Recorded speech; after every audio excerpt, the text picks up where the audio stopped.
Operation Witwiv consists of washing up on the beach of the resort, morphing a bunch of elephants and rhinos, and tearing the place to shit. Hey, can't have a resort banquet concerning Middle Eastern problems if you don't have a resort.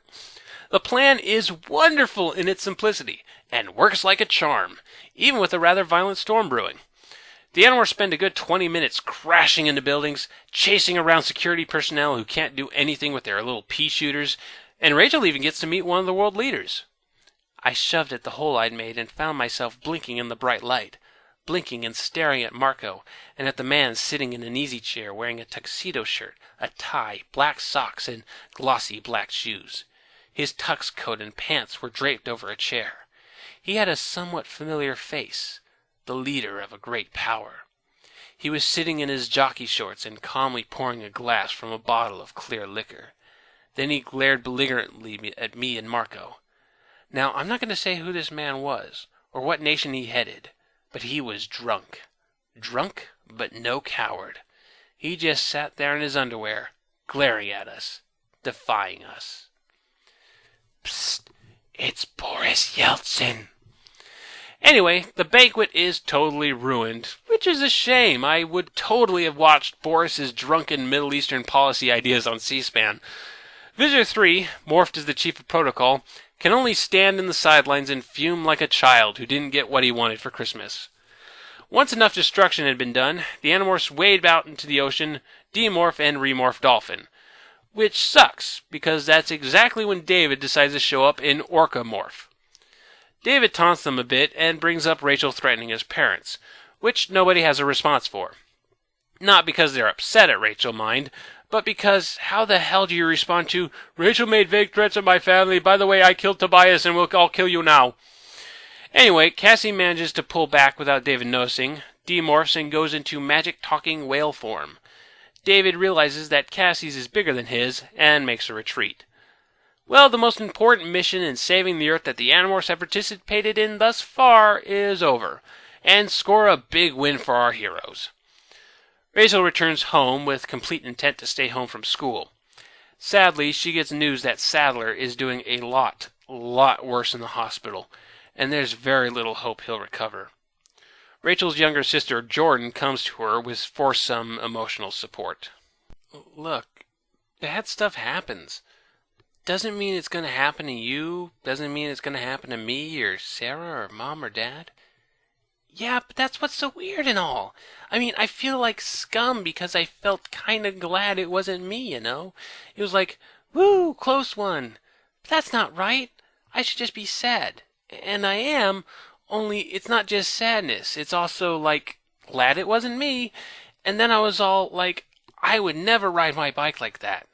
You know, the guy who ran into him is saying Sadler just shot out into the street without looking. So I'm thinking Sadler got run over because he was stupid and careless. But that's not right either. It's not right. But I think it's probably normal, I said. I mean, you don't want to think it could happen to you. So you have to come up with excuses, ways it could never happen to you. You end up blaming the person who got hurt. Because then you don't have to think about what if it was you it happened to. You even start getting mad at the person it happened to. Like, how dare he drag me into this pit of darkness? How dare he get hurt and make me feel bad? Jordan nodded. That's just so wrong, though. I shrugged. Yeah, probably, but it's also how people are.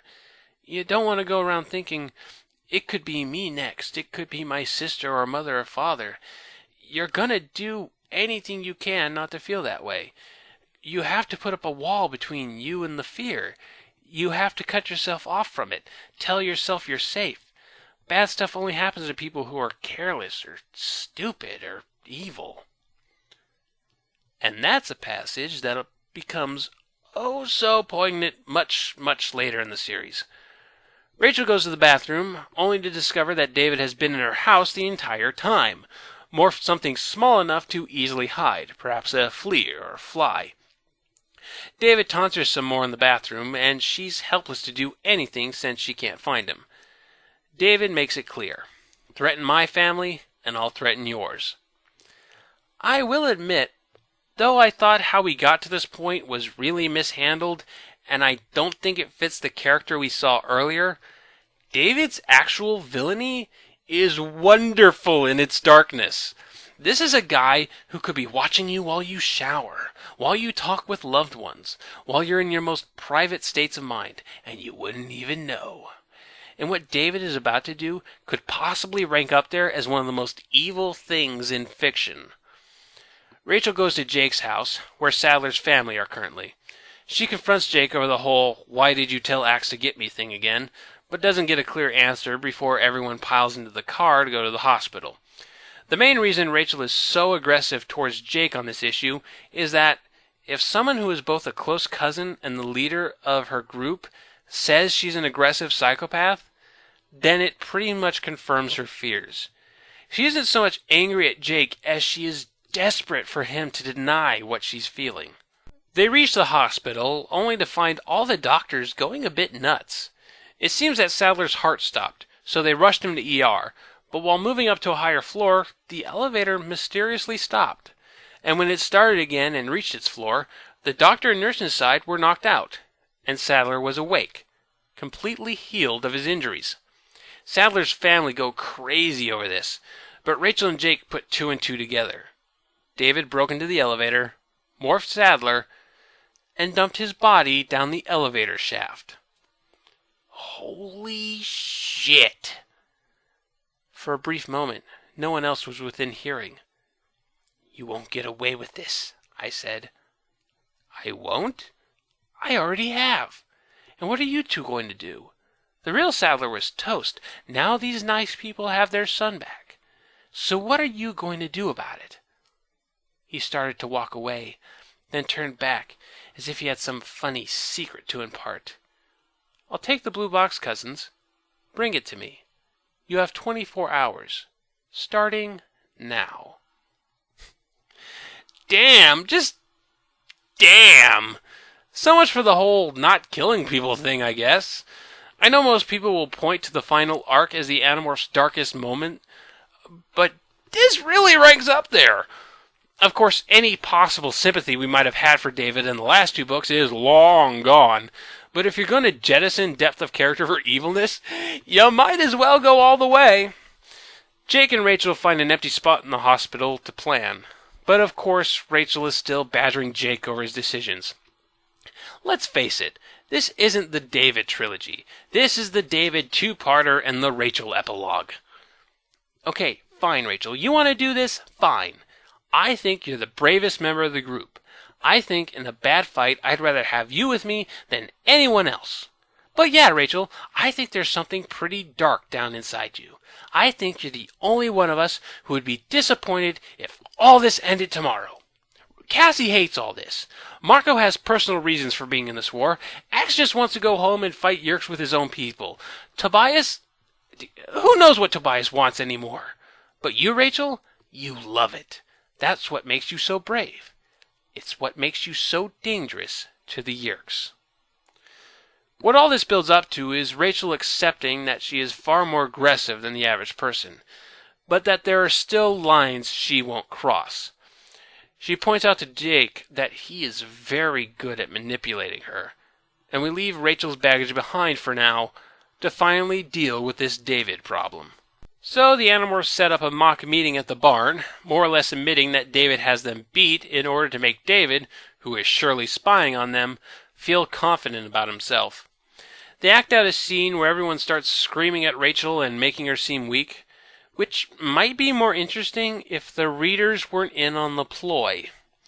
The Animorphs let slip that the blue box breaks down into smaller pieces and is hidden that way, and that you'd have to morph a rat to get to them. Jake goes to talk to David at Sadler's house while the rest of them construct their trap. We don't get any details of what they're doing, I guess to make it a surprise, but hidden cage isn't exactly a twist worthy of Hitchcock. They arrange a meeting with David at a crowded Taco Bell, and Rachel plays the part of a broken girl while David makes his demands. They fly to wherever the blue box happens to be, in this case the construction site again, and Rachel and he morph rat, and she leads him to the bits of the blue box, while the rest of the Animorphs sit around in cockroach morph inside a Pepsi bottle. a bottle the Animorphs intentionally planted there so David would get the idea to hold them in it. Okay then. David lifted the bottle to eye level and laughed. I have done what Visit 3 and all the Yeerk Empire couldn't do. I have the Animorphs trapped! The plan really hinges on one detail. That David morphs Rat and follows Rachel into a series of pipes to get to the pieces of the blue box. David could have easily have threatened to kill the rest of the Animorphs in Roachmorph unless Rachel brought out the pieces personally. And then they'd be royally screwed, since the pieces themselves are actually just blue Legos. Frankly, this would have been the point to bring Tobias back out of the fold, morphing something that could kill David quickly, or perhaps drop something onto his head from the sky like they did to the Yeerk guards in the last book. My point is, this whole plan revolves around David being smart at some points and stupid in others, and you're really playing against the odds here. However, David goes along with it and follows Rachel into the system of pipes the Animorphs have been setting up all afternoon. While they're occupied, Tobias flies down and frees the rest of the Animorphs from the bottle. After a bit of digging out Legos, David catches wind of the trap and tries to make an escape, but Rachel gets in the way, so he tries to get her trapped with him by grabbing her tail. But she bites her own tail off because she's hardcore, and that's just how she rolls. Rachel escapes and the cage door is lowered. The Animorphs have constructed this entire pipe rigging to trick David into a cage. Now, what to do with him? Much in the same way the Animorphs couldn't fully commit to making David's life comfortable, they cannot fully commit to taking care of him for good. Instead of killing him like they should, they decide to let his morphing clock wind down and trap him in rat morph, and will only kill him if he tries to demorph. The problem with all of this is, even if they dump him in a deserted area, he can still thought speak. He can still communicate with the outside world. He's still a potential threat. And much in the same way that not going all the way and supporting David resulted in him turning on them not going all the way to take care of him now will bite them in the ass as well. But that's for another review. We learned that Cassie was the ultimate mastermind in all of this, that she anticipated all of David's actions and how they would play on his ego. I know Cassie is good at that and all, but hey, put a Pepsi bottle there. David will totally use it to trap us. Bring it to goddamn superpower levels. So they spend 2 hours watching over David as he screams and begs for them to let him go. Finally, he's trapped, and the Animorphs deposit him on an island of rocks out over the ocean. Something kind of snapped in me after that. I didn't suddenly become all soft and mushy or anything. I didn't turn into a wimp. But somehow the joy I'd gotten from combat, the thrill I'd gotten from battle against impossible odds, well, I guess maybe I just grew up a little. We never heard from David again. Not directly, at least. But months later I heard some kid at school talking about the rock. He was haunted, he said. He and his family had passed close by on a boat. He swears he heard a faint, ragged voice screaming, "No! No! No, come back! No! No! No, come back! No! No! No!" Oh, shut up!